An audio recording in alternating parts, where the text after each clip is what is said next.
మనం చాలా horror stories వింటూ ఉంటాం, కానీ చాలా వరకు అందులో కల్పిత కథలే ఉంటాయి. కానీ ఈరోజు నేను చెప్పబోయే కథ నిజంగా జరిగిన కథ, ఒక భయంకరమైన కథ. ఈ కథ 2002లో ఆంధ్రప్రదేశ్లోని ఒక చిన్న గ్రామంలో జరిగింది. వెంకటేష్ అనే యువకుడు హైదరాబాదులోని ఒక కాలేజీలో చదువుతున్నాడు. వేసవి సెలవుల కోసం అతను తన ఊరికి వెళ్ళాలని నిర్ణయించుకున్నాడు. అప్పటికే రాత్రి 10:45. ట్రైన్ హుస్సేన్ సాగర్ను దాటి ముందుకు సాగుతోంది. వెంకటేష్ సింగిల్ బర్త్లో ఒంటరిగా కూర్చుని ఉన్నాడు. కాస్త నిద్రపోవాలని ప్రయత్నిస్తున్నాడు, కానీ ఏదో తెలియని భయం అతని మనసులోకి చచ్చుకుంది. అంతా సద్దుమణిగి ట్రైన్ లోపల ఉన్న ప్రయాణికులు నిద్రలోకి జారుతున్నారు. ట్రైన్ కిటికీ ద్వారా చీకటి అరణ్యాలు వేగంగా వెనక్కి వెళ్తున్నట్టుగా కనిపిస్తున్నాయి. హఠాత్తుగా ట్రైన్ వేగం తగ్గడం ప్రారంభించింది. అప్పటికే సమయం 11:30. వెంకటేష్ తలపైకి లేపి బయటికి చూడటానికి ప్రయత్నించాడు. ట్రైన్ చిన్న స్టేషన్ దగ్గర ఆగింది. ట్రైన్ మైదాన ప్రాంతంలో ఉండడంతో బయట చీకటి మరియు పొగమంచు గట్టిగా కనిపిస్తున్నాయి. అది చాలా చిన్న స్టేషన్. అక్కడ ఒక్కరంటే ఒక్కరూ లేరు. అలా నిద్రమత్తులో ఉన్న అతను కిటికీ నుంచి బయటికి చూస్తుండగా ఏదో ఆకారం గమనించాడు. ఒక మహిళ తెల్లని చీర కట్టుకొని ప్లాట్ఫామ్ చివర నిలబడింది. ఆమె కాస్త దూరంగా ఉన్నట్టు అతనికి అనిపించింది. ఆమె ట్రైన్ వైపు చూస్తోంది. అదే సమయం ట్రైన్ మళ్ళీ కదలడం ప్రారంభించింది. ట్రైన్ ప్లాట్ఫామ్ను దాటుతుండగా ఆ మహిళ కదిలింది. ఆమె ట్రైన్ వైపు పరిగెత్తడం ప్రారంభించింది. వెంకటేష్ విస్మయంతో చూడసాగాడు. ఆమె చాలా వేగంగా ట్రైన్ను అనుసరించసాగింది. ఆమె ముఖం ఇంకా స్పష్టంగా కనిపించలేదు. కొన్ని క్షణాల్లోనే ఆమె ట్రైన్ డోర్ దగ్గరికి చేరుకుంది. ఆమె ఒక్కసారిగా ట్రైన్ డోర్ పట్టుకుని లోపలికి రావడానికి ప్రయత్నించింది. అప్పటికే వెంకటేష్కి గుండె బరువెక్కిపోయింది. అతను పూర్తిగా భయంతో వణికిపోతూ తన బెర్త్ వెనకకి తగ్గించుకున్నాడు.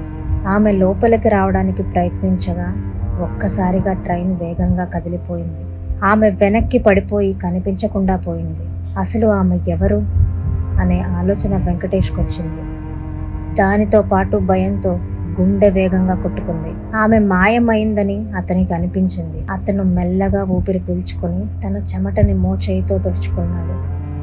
ఏం జరిగింది? నేను నిజంగానే చూశానా అనుకుంటూ మెల్లగా నిద్రపోబోయాడు. అయితే కాసేపటి తర్వాత అసహజమైన చలిని అతను గమనించాడు. ఎక్కడి నుండో చల్లటి గాలి వీస్తోంది. అతను కంట తడిపెట్టి కళ్ళు తెరిచాడు. ఒక వింత ఆకారం అతని బెర్త్ చివర ఉన్నది. అది తెల్లని చీరలో ఉన్న ఆమె. ఇప్పుడు ఆమె ముఖం పూర్తిగా స్పష్టంగా కనబడుతోంది. ఆమె కళ్ళు నల్లగా మారిపోయాయి. పెదవులు చిరిగిపోయాయి. ముఖం నీలంగా ఉంది. ఆమె తల కొంచెం కొంచెంగా తిరుగుతోంది. ఆమె నెమ్మదిగా చెప్పింది, వెంకటేష్, నువ్వు నన్ను గుర్తుపట్టలేదా? అతను ఒక్కసారిగా కేక పెట్టాడు. అతని చుట్టూ ఎవ్వరూ లేరు. ట్రైన్లో ఉన్న ఇతర ప్రయాణికులు నిద్రలో ఉన్నారు. వెంకటేష్ కళ్ళు మూసుకున్నాడు. అతను భయంతో గజగజ వణికిపోయాడు. కొన్ని నిమిషాల తర్వాత మెల్లగా తల పైకెత్తాడు. అక్కడ ఎవ్వరూ లేరు. అతనికి హాయిగా అనిపించింది. తనకు కల వచ్చిందేమో అనుకున్నాడు. కానీ తన చేతిని చూస్తే ఏదో రక్తం మచ్చ ఉన్నట్లు కనిపించింది. ఆ సమయంలో ట్రైన్ దిగి బయటికి వచ్చినప్పుడు ఒక వృద్ధుడు అతన్ని ఆపాడు. రాత్రి ట్రైన్లో నువ్వు ఒంటరిగా ఉన్నావా అని అడిగాడు. వెంకటేష్ తల ఊపాడు. ఆ వృద్ధుడు నిశ్శబ్దంగా నోరు తెరిచాడు.